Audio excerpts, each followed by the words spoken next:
So it's 4:45 in the morning on my due date, and we are heading into hospital to hopefully have a baby.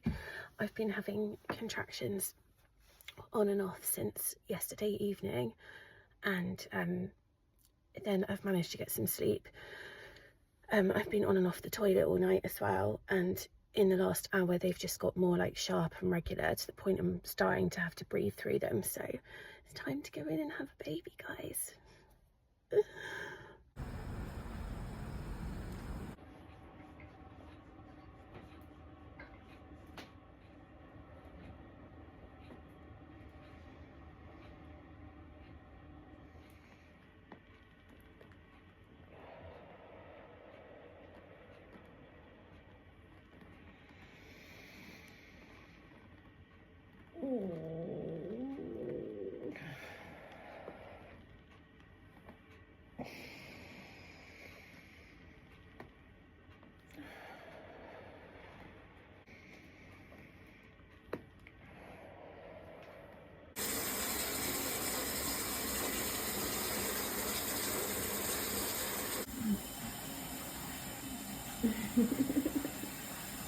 You and the baby or Got the what? cannula, took the bloods, got the IV antibiotics in, a little bit more focal.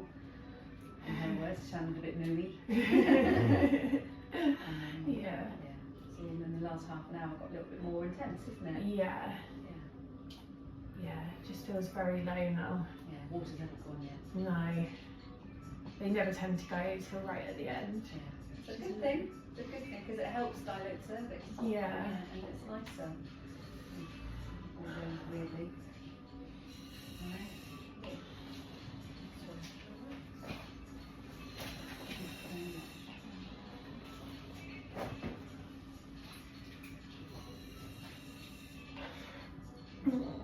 Well done.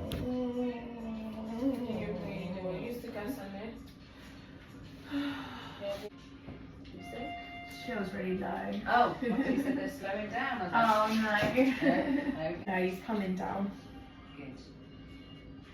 Too slowly for my liking, but Normal water said not yet gone, which is a positive. Bloods have been sent to group and saving for the account. And that's it. So I've got that.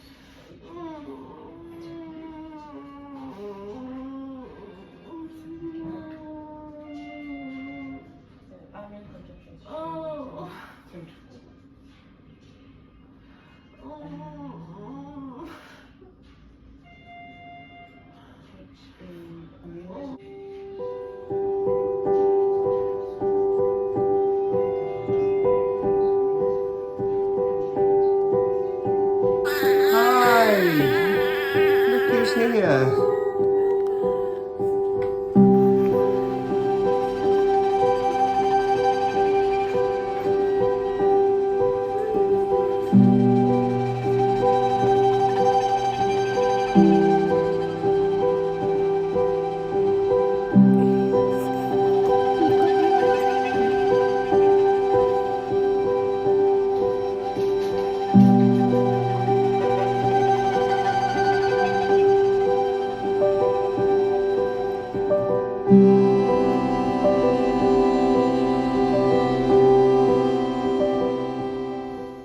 Hello everyone, it has been such a long time again. As you can imagine, life with three is insanely busy and we've got other stuff going on as well, which I will share with you guys soon in a chatty video. But Bodie is now he's literally just turned 5 months old. Like, we're literally going to be thinking about weaning him in a couple of weeks' time. So I thought it was about time I got round to sharing my positive birth story with you guys. If you're new around here, hi, I'm Hayley. I'm a 35-year-old mum to now 3 little boys. One has just turned 5, one has just turned 3, and one has just turned 5 months. And I used to be very active on here, but since baby number 3, it's definitely got less and less. But I actually vlogged my second birth I did not vlog this time around. Obviously, as you guys would have seen at the start of this video, I did like a little Instagram reel just to get a couple of clips of the birth, but I decided not to vlog the whole thing. It's just too much pressure, in my opinion. And so yeah, I just thought I'd come on and share my positive birth story, because I used to love watching these when I was pregnant. Even when it wasn't my first baby, it just really like helped me to get back in that mindset that birth doesn't always have to be traumatic, and I know things can happen that are completely out of your control and that's not your fault at all. But I always try and go into it with as positive a mindset as I can, and then if something goes wrong, then that's out of my hands. So yeah, I just thought I would come on. I was like, do I actually bother filming this now, because it's been 5 months, is anyone even gonna care? But a few people said they wanted to see me film it on here, because they're not on Instagram or whatever.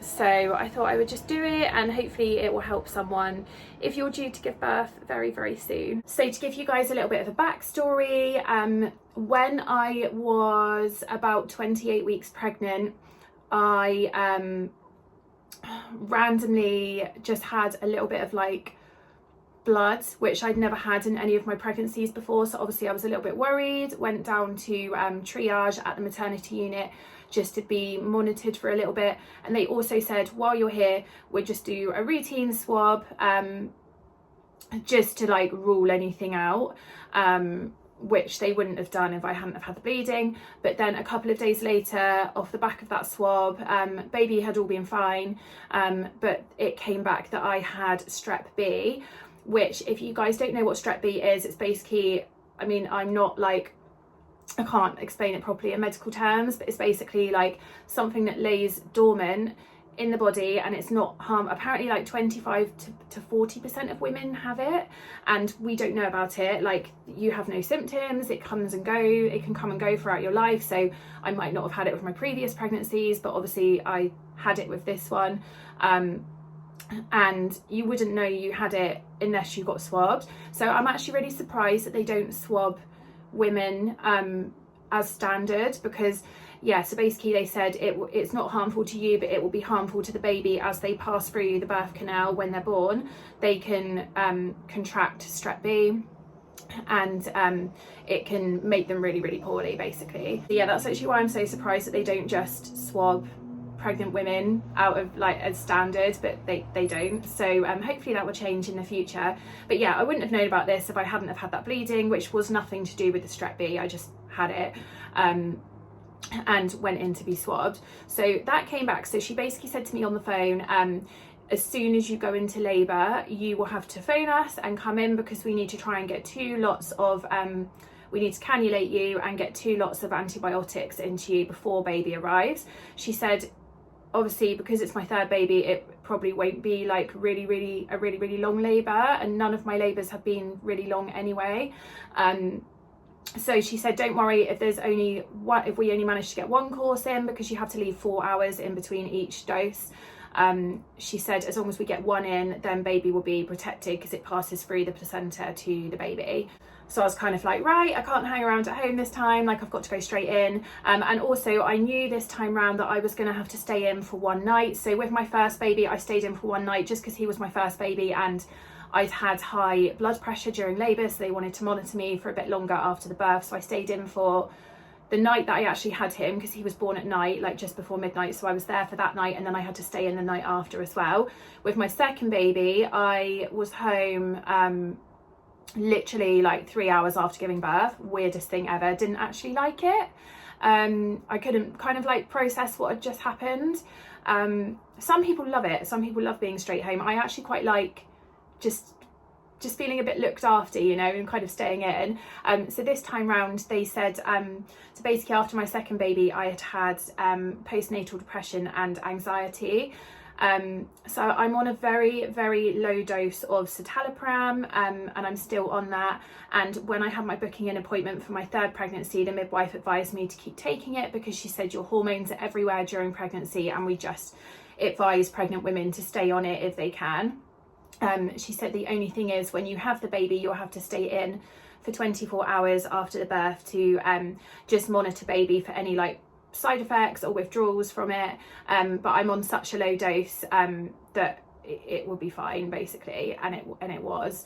So I knew that I would have to go in as soon as I went into labour to get those antibiotics for the strep B, and I also knew that I would be staying for one night after the birth. So fast forward to February this year, and I think it was 5 days before my due date. So I had a growth scan scheduled. I've been having growth scans all the way through because with my first baby I'd had high blood pressure, which can be a sign. It happened right at the end of pregnancy with him. So that can be a sign of preeclampsia. So it can be a sign that the placenta's like not working properly. So then I had to have growth scans with my second and my third babies just to check all the blood flow was still okay to the baby. So it wasn't really any concern with like their growth as such, it was just to check the placenta was still working properly. So I had a growth scan booked for, this was going to be my final growth scan 5 days before my due date, and he had been measuring quite big the whole way through, but nothing that they were like concerned about. And this day they did the measurements. Obviously she struggled to get the measurements because it's so inaccurate at this stage, like baby is so curled up and it's just really hard to get accurate measurements on a full-term baby. So after the scan she said, I just want you to have a chat with the consultant. So I waited and then I spoke to him, and he said baby's growth had dipped slightly.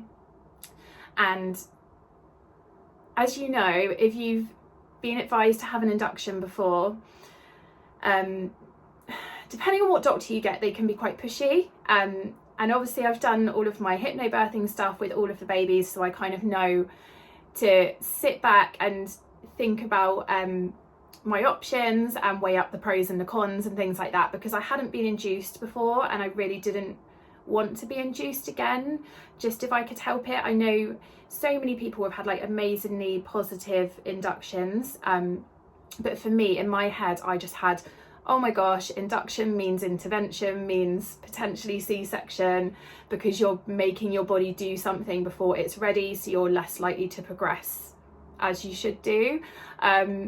So I just kind of sat back, and it's really hard because the consultant was like, right, let's just induce you today, let's get you booked in today or tomorrow. I really just want to get this baby out.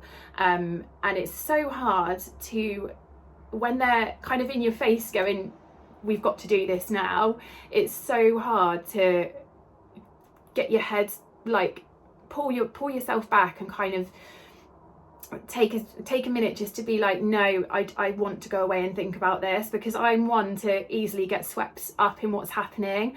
And I thought, no, I am gonna take a step back. So I went away. I said, right, I'll book him for tomorrow, just to keep him happy, sort of thing. But in the meantime, I'm going to speak to my midwife. I'm just going to get a few more opinions on this. So I went out of the hospital. Steve wasn't with me because he had meetings at work that day. So I drove to McDonald's, sat in my car, stress eating at McDonald's and crying and just thinking, oh my gosh, like I don't know what to do. I don't want to put my baby at risk. But also, do I really, really need to be induced? Like, how bad is the growth dip? Because he wasn't really very good at explaining everything to me. So I phoned my midwife and spoke to her, and she was amazing, and she just told me all of the options. She said, this is what will happen if you have an induction. You can still potentially have the midwife-led unit, which is what I had with my second baby, and I loved it. She said, you can still have this, you can still have that, and that's what will happen. But she also went through the pros and cons of both. And then she said, why don't you have a chat with a different doctor? She told me what doctor was going to be on the next day, and it was a lady who was a bit younger and a bit like softer. So I said, right, I'm going to book in with her just for a second opinion, instead of going to my induction appointment. So the next day I went back and spoke to this doctor, and she looked at my notes and she said, obviously as medical professionals, like, we have to be really careful, like we can't take any risks, which I completely get, because if they didn't advise induction and there was something wrong with the baby, they would, like, their job would be on the line. So I totally get that. But sometimes I think they have to advise an induction even when you don't necessarily need one. in my opinion, and like from what I've heard from other people as well. So I spoke to her and she said, she explained it so much better than the guy had done the day before. And she said it's only actually his thigh bone measurement that's dipped slightly, but like you said, it's not accurate at this late stage. Like his legs are all curled up, so it's really hard to get the measurements. And she said the only thing we would massively worry about is the tummy measurements and something else, maybe the head, I can't remember. So she said it's completely up to you to do what you want to do, but there's all the facts. So now that I'd actually had it explained a bit better, I felt safe to decline the induction. And to be honest, I've been quite crampy anyway, so I was kind of like, I don't think I'm actually far off anyway. So after that little scare, I did decide to decline the induction. So I think it was like the day after that, me and Steve went for a date night, and I just knew in my head that that was going to be our last date night before the baby arrived. So this was 3 days before my due date, and I remember after we'd been for dinner, he actually had to help me get back into the car because I couldn't like get like one leg into the car because his head was so far down my pelvis that I literally just I was so uncomfortable, and I was like, I really don't think I've got long. I think I've got days at the most. So then that was the Saturday night. So on the Monday, it was actually the start of February half term. So my oldest he was in reception at school, where he was off school, and my dad and stepmom said, do you want us to take the boys out for the day? And I was like, oh yeah, great, like I can get some nesting bits done, because the Monday was the day before my due date.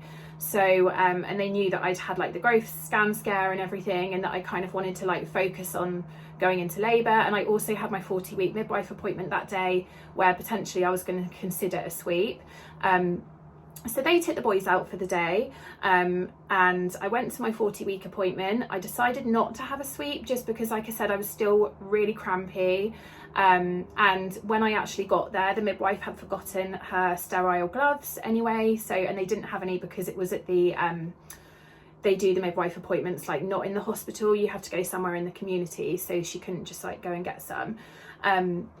So she's forgotten those, and she said, so I wouldn't be able to do one today anyway. And I was like, that's fine. I've kind of decided against it. I'd never had one before, and I'd kind of like freaked myself out about it. So I decided not to have the sweep. So I came away from that appointment. She said, look, just keep upright, keep busy. If you're already quite crampy constantly, then maybe something's going on. And he just felt so low down, and she said he was so engaged. So I came away and obviously had the rest of the day just to do like nesting stuff. So I just made sure I stayed upright for the whole day. I cleaned the entire house, which is what I know when I'm going to go into labour, when I get such a strong urge to clean the entire house. I've done it with all of my babies. So I just kept upright, was still having cramps on and off. Just like dull period pains at this point, nothing to like make me think I was going into labour like that day. And then the boys got dropped home, Steve got home from work, I made the boys some dinner, they were sat at the dining table and Steve was sat with them, and I was kind of just pottering around doing stuff. And my contraction, like the cramping that I'd had, was starting to get a little bit more like sharp and kind of regular with gaps in between. And I was like, this can't be it. But obviously where I'd gone into labour twice before, you just know, don't you? Like something in your head, you just know when it's going to be the night or the day that you're going to go into labour. So I thought, right, I'm going to just sit on my ball while the boys are having dinner. So I literally sat on my ball next to the dining table chatting to them all, and then I'd get like a random really uncomfortable one that will kind of make me stop for a minute and go, oh, maybe this is it, like maybe something's starting. And Steve literally looked at me and he was like, don't say it's going to be tonight. It's not going to be tonight, is it? Because he had like so much stuff to finish off at work, and my last 2 babies had been late, and we just thought we like at least had another week to go. And I said, I don't know, but I honestly feel like something's starting. And then about half an hour after that, we were just about to take the boys up to bed, and that is when my if you're squeamish, guys, maybe you shouldn't be watching this video, but I am such an oversharer, so I'm just gonna unapologetically overshare. That is when my pre-labour clear out started happening. So I basically could not get off the toilet So yeah, that was that. So had that for a little bit, and then managed to put the boys to bed, or I put Joel to bed, Steve put Ruben to bed. And as I was lying there like reading to Joel, I was still having like these little regular mini contractions. Nothing that I had to breathe through, like they were all very manageable at this point, but I knew something was happening. And I remember thinking, I've just got to get this bedtime over with, because I'm actually feeling really hot and panicky right now. I think it was my body trying to obviously tell me something was going on. And I just remember feeling really hot, really panicky, just felt like I wanted to sit on the toilet. So as soon as I'd got the boys in bed, it was about 7:30 at this point, 8 o'clock. I went and laid on the sofa in between being on and off the toilet again.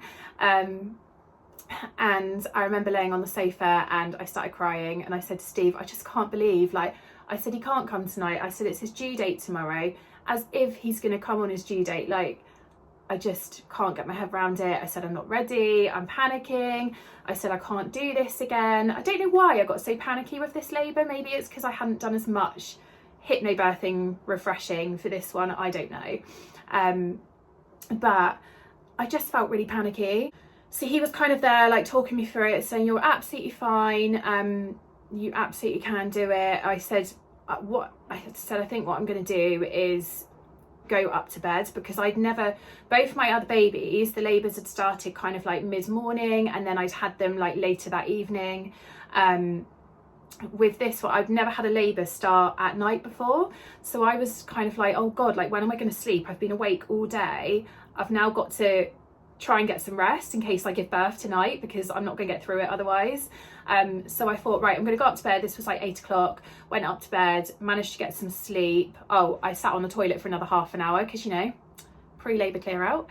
Sat on the toilet for another half an hour, got into bed, managed to get some sleep. So I was kind of in and out of sleep for the first half of the night. And Ruben was actually really unsettled this night as well. So bless him, Steve was like up with Ruben quite a lot. He didn't really get much sleep either. So in my head, I was like, God, we're both going into having another baby on like no sleep. So that's going to be fun. So yeah, it got to about 2 o'clock in the morning, and I woke up again, because like I said, I'd been like in and out of sleep, having mild contractions. I woke up again and I thought, I haven't felt anything for a while, so maybe they're dying off, maybe it was just a false alarm. And then fell back to sleep for 20 minutes, woke up at 2:30 and got woken up by like something, like a really sharp one. You just know, don't you? Like, if you've had a baby before, there's no mistaking it. They were still manageable at this point, like I could still talk through them, but it was getting sharper. So at this point, I think it was like 3 in the morning, and I just remembered what the midwife had said about me having to go straight in to have the antibiotics. So I wasn't really sure like whether that meant go straight in when you feel your first contraction, or go in when you think you're in established labour. So I just phoned them and I explained what was going on, and I explained that my 2 labours before hadn't been really, really long, and my second baby, I was literally in established labour for like an hour, and then he just shot out. So I was really scared that this one was going to be even faster. But then I'd also remembered everyone said third babies are a wild card, and they can go back to being a bit like your first labour again. So I really didn't know which way this baby was going to go. Anyway, she said, the midwife on the phone was really lovely. She said, come down and just be checked. So I said, I'll be down in a bit. I've just got to sort out like my childcare and everything.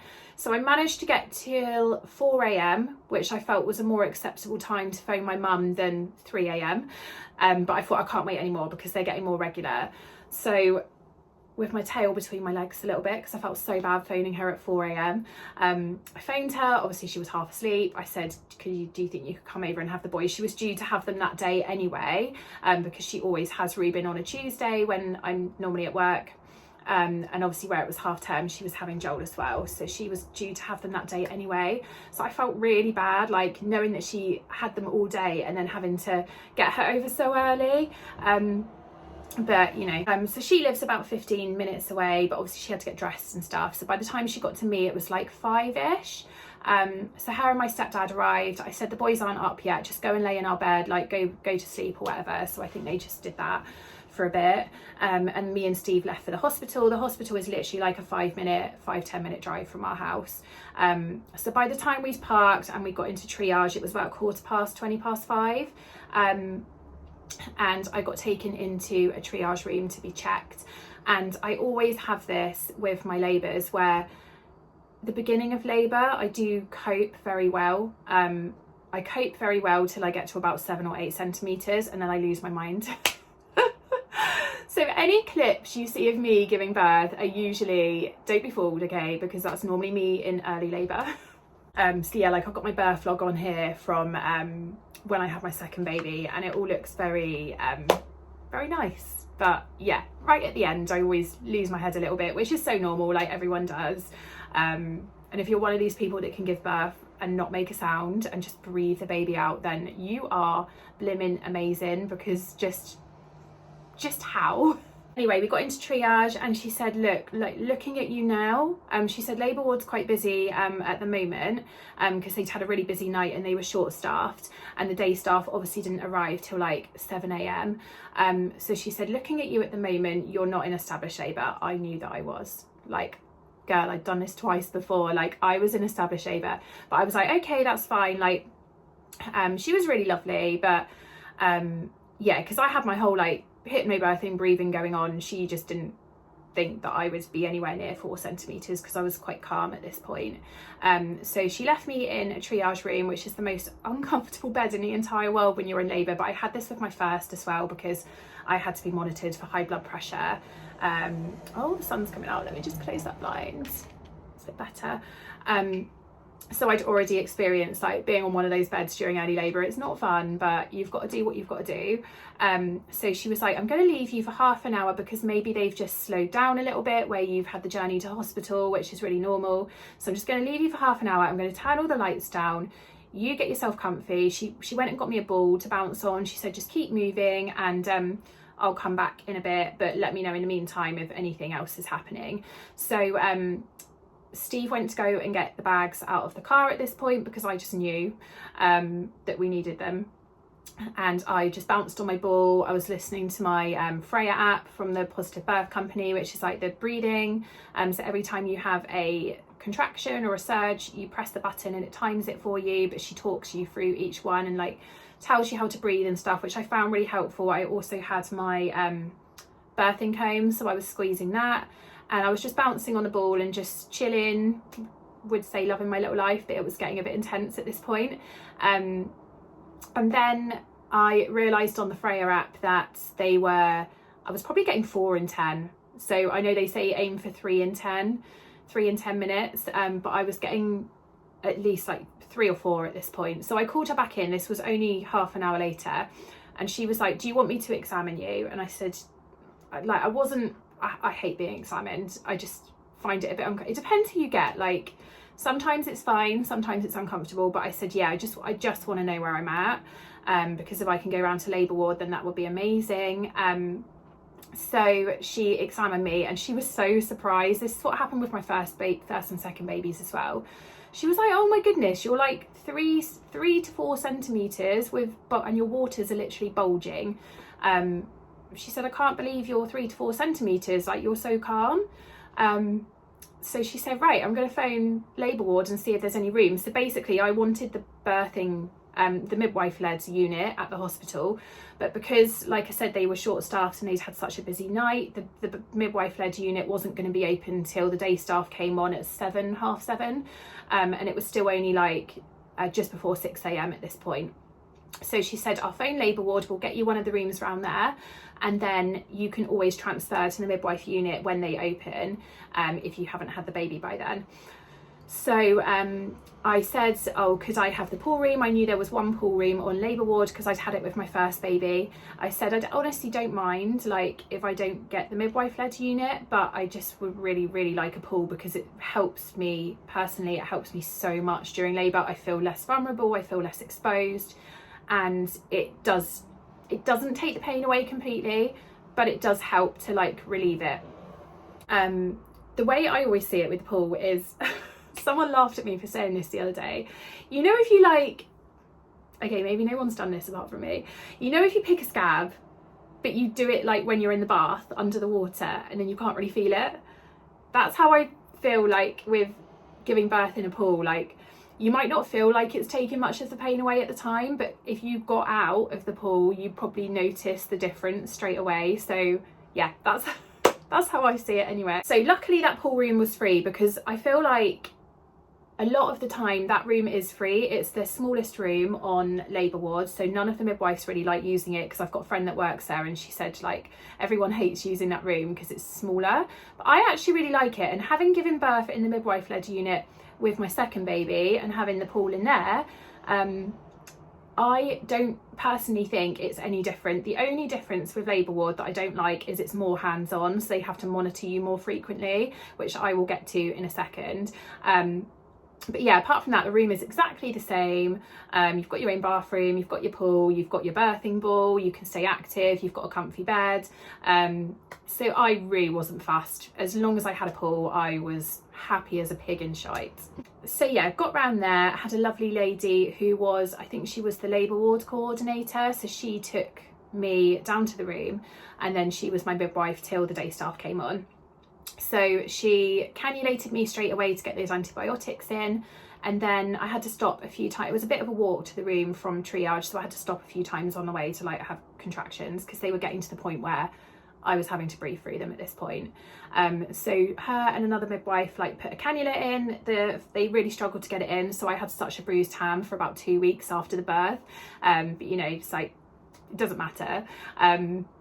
But yeah, they eventually got the cannula in and put the first sort of antibiotics through, which took about 15 minutes to go through. And then as soon as they were finished, the pool was like running at this point. So as soon as the antibiotics were finished, I was able to get into the pool. So while the antibiotics were going in, I used my TENS machine. I actually used my TENS machine for the first time ever. So I've had this TENS machine since I was due my first baby. And I just never got round to using it. I just forgot. By the time I went into labour, I just forgot to set it up. I forgot to use it. So I actually used my TENS machine for the first time.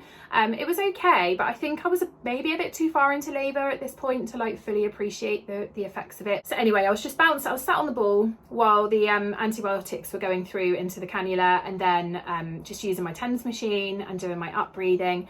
And then I eventually got into the pool after about half an hour, and that is kind of around, you know, it all becomes a bit of a blur, but that was around the time the midwives switched over. So the day midwife came on, and they said to me, are you happy to, oh no, they said to me just before I got into the pool, are you happy to stay here, or the Haven birthing like midwife led suite is open now, do you want to transfer down there? And at this point the pool was already half run, and I was getting really uncomfortable. I couldn't really be bothered to walk anywhere, and I said no, I'm more than happy to stay here. I didn't want to have to like start the whole process of running the pool and stuff again in another room. And it was quite nice because it was the room that I was in was the room that I had Joel, my first baby, in, so it almost brought back all these memories, and it was good. This what is my last ever baby, so it was nice to kind of finish where we started in a way. So yeah, I was in the pool. The midwives had just switched over, so they were over in the corner like handing over to each other, and I noticed that my contractions were definitely slowing down when I first got in the pool, which they said is really normal, but I never had it with my second baby because he literally went from like 0 to 100. So already I was a bit like, this is proving to be what a third baby is meant to be like, kind of going back to my first labour a little bit again and just being a bit slower than what my second was. So I was in there, and it took them a good sort of half hour, 45 minutes to pick back up and get really regular again. So I had a little bit of gas and air at this point, which I never really like, so I kind of take it a little bit and then I just give up with it because it makes me feel like really sicky. So I also have my birthing comb still. And when they picked back up again, they were getting really intense, and this was the only labour where I've actually noticed my waters going. I don't know at what point my waters popped with my last two babies, but I was oblivious to it, like I didn't notice. So it must have been when they came out or something. But this time I was having a contraction in the pool, like on my hands and knees, and I felt a big pop, and Steve saw it under the water. He was like, oh, the waters have gone. So I'm really glad that I actually got to like experience being aware that my waters had gone, because I'm not going to do this again. So I kind of wanted to see it this time. So this must have been about 8 o'clock in the morning. So I'd been in the room for about an hour and a half, and then the waters went. And then this is the point where they got like really intense. And it had been about, it was coming up to 3 hours in established labour by this point, and I was, in my head, this baby was going to come quicker than my second. So I was starting to lose my mind a little bit. I was struggling to bring myself back round again, which is so normal, because obviously I now know that's because I was at the transition stage of labour, which is where you think you can't do it and you just lose your head, and yeah, it can be hard to get yourself back again. But that means that your baby is so close to being born, and you've just got to hang in there. It is, oh, I'm gonna get emotional. It is so worth it. Like, I would do it 1,000 times over to have that moment, that first moment you see your baby. What is wrong with me? That first moment you see your baby, like, I would do it 1,000 times just to have that moment over and over again. It's the best moment of your life, I promise. So at this point I was really struggling. My eyes were kind of like rolling back in between contractions because I was so tired. I barely slept all night. It was, like I said, the only labour I'd done where I hadn't had a proper full night's sleep. It was the longest I'd been awake when I'd given birth before. And Steve was struggling as well because he'd been up most of the night. So in between contractions, we were just like, I was on the edge of the pool. So I was on my knees, leaning on the edge of the pool, so I was nice and upright. And I was like, and he was leaning on the pool from like outside the pool. And we were just both like resting our heads on the pool, like falling asleep in between contractions. But then obviously when they started ramping up a bit more and they were almost back to back, there was no more like dozing off for us. Like, we were both on it. We were both getting this baby here. There was one point which was really funny. I realised in between contractions that I hadn't sorted my birthing playlist, and it was so quiet in the room and I felt really awkward all of a sudden. I don't know why, because that's the last thing you should be thinking about during labour. But I just got music in my head. I was like, I need to have music on. I need something to like focus on and get me through this. Girls, if you have not done your birthing playlist and you're due to give birth soon, I promise you, music can get you through anything. Like, it is such a game changer having some music on. So I'd really, really recommend getting your birthing playlist sorted, because that is my one regret from this birth. I did not have my birthing playlist. So I said to Steve, can you just put some music on, because it's really quiet? And he was like, what do you want me to put on? I said, I don't know, just like anything. Didn't really have time to think about it. And then the next thing I knew, I'd had another contraction. It had gone quiet again, and he'd put some like, I was like, Steve, what is this? And he'd put some like dubstep drum and bassy type thing on. I was like, honey, can we just... So yeah, that quickly went off, and I can't even remember what he replaced it with. Maybe some like whale music or something. I don't know. I just wanted a bit of Celine Dion at this point, okay? But I couldn't think in my head what I wanted. I feel like Celine would have got me through. And then I was just, at this point, I was just wishing for him to come. I was saying, I can't do this anymore. It's getting too much. And I had one contraction where I had my chin on my chest and I was trying to breathe, and the water level was kind of about here. And my head went forward so much while I was trying to focus on getting through this contraction that my mouth has gone like under the water. So I was breathing through it and I was like bubbling in the pool. So I was making this like really loud bubbling sound, and Steve was just like sat on the side, like absolutely wetting himself with laughter. But I didn't realise, because I was so like out of it at this point. So then after about 3 hours, at 8:55 a.m, little Bodie was born. And like I said, it's just the best feeling of your whole entire life. Just when I thought I couldn't do it anymore, he arrived at the right time, because I couldn't have gone on, I don't think, at that point. Like, he had just taken, I just felt like he had taken longer to come down the birth canal than at least what my second had done, because he was so quick. So I was pushing for quite a long time, but not like the late pushing stage. I just felt like I was pushing him down for quite a long time. And then when it got to the point, I don't think the midwife believed me that he was about to come out. I said, oh no, I think he's coming out, because I've been saying to her for so long, like, how long is it going to take? And she was like, really soon, like, you're doing really well. And I kept saying it after every contraction, like, how long is it going to take? How long is it going to take? And she was having to listen to his heartbeat after every contraction, which I hated, but that's what they have to do on labour ward, because generally the women there are higher risk, which I wasn't, but they still have to do it. So after every contraction, I'd had to like roll over onto my back in the pool so she could like listen to his heartbeat. And obviously in the midwife-led unit, they're very hands-off, like they don't do any of that, because I didn't have that at all with my second baby. So that was the only thing I didn't like. But anyway, sorry, I missed that bit out. After asking her how long it's going to take, about 5 million times, like she's gonna know how long it's gonna take, but I just felt like I needed to keep asking. I eventually felt that he was gonna be born, so I said to her, but I think she couldn't get all the towels and stuff in time, because I just suddenly sprung it on her that he was coming out, and I was so determined to get him out. I literally pushed the head out, and then I was like, no, I'm not waiting for the next contraction, I'm going to push him out. So I just pushed him out in one go, and I was, at that point, I had had enough. I was like, do you know what, I do not care how bad my tear is, I need him out, because I can't do this anymore. And then the second he's out, like obviously all the pain went, and yeah, it was just amazing. And I had I had the injection to deliver my placenta quicker, which I always go for. So then I delivered the placenta. No, wait, did I do that in the pool?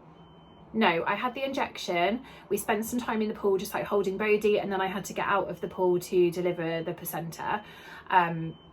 And then obviously she checked it over and everything, and then I got checked over, and I had a bad 2nd degree tear with my first baby. I didn't tear at all with my second baby, I just had like a little graze.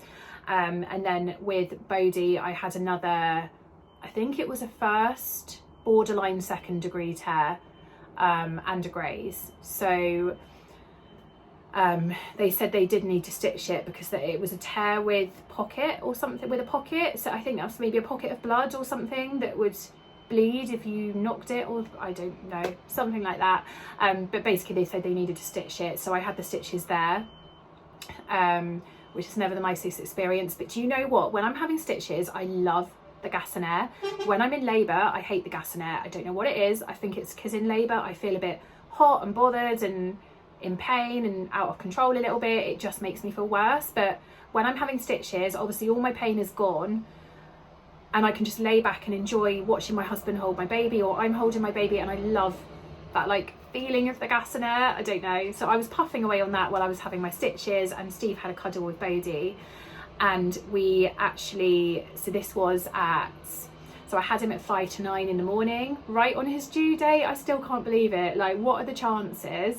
And we stayed in that room till, I think it was about 5 p.m, 4:30, 5 p.m, till we got transferred up to the ward, because they were so busy that they basically didn't have a bed before that. But it was really nice. I love just staying in that little birthing room. I feel like as soon as you come out of the room you gave birth in, your little bubble is popped a little bit.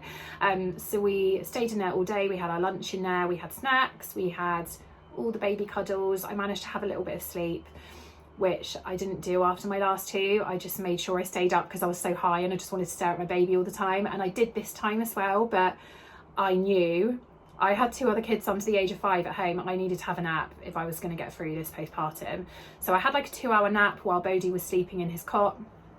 And then, yeah, at about 4:30, I went up to the ward and to stay in overnight. So I stayed in that night and all of the next day, and got discharged the next evening after all our checks and stuff. But it was so different this time. Like, having had a baby, my first baby during COVID, which was the last time I'd stayed in after having a baby, we weren't allowed any visitors. Like, Steve wasn't even allowed in at all. And this time, like, my mum came up. She came in as soon as we went to the ward. My dad and stepmum came in to visit. Then the next morning, Steve brought the boys in, and it was just so different. And it makes you realise how much you were robbed of in 2020. But this has definitely healed all of that, and I feel like it was the closure I needed for my last birth. I feel like this was the birth that I got everything that I kind of wished for, and I'm so grateful for that, and I know that I am lucky. So yeah, I'm sorry if this has been a bit all over the place. Obviously it's been 5 months, and I thought I just need to get it filmed before I completely forget. But yeah, I hope it's been helpful. If you guys are due a baby soon, I wish you so much luck, and however it goes, labour is one of the things that you can't really control, but you can still make it as positive as you can do, and I promise you, once you meet that baby, it is all so worth it. I will be back soon with a little chatty video of what has been going on. I'm not pregnant again, don't worry. And yeah, if you have got any questions about anything, just pop a comment down below. Thank you so much for watching. I'm so sorry I've been a bit MIA on here. Yeah, I will try and be better. I say that in every video. I will try and be better. I used to upload weekly, and that's, yeah, I don't know if I'm gonna get back to that, but we'll just see how it goes. But yeah, love you all lots, and I will catch you in the next one.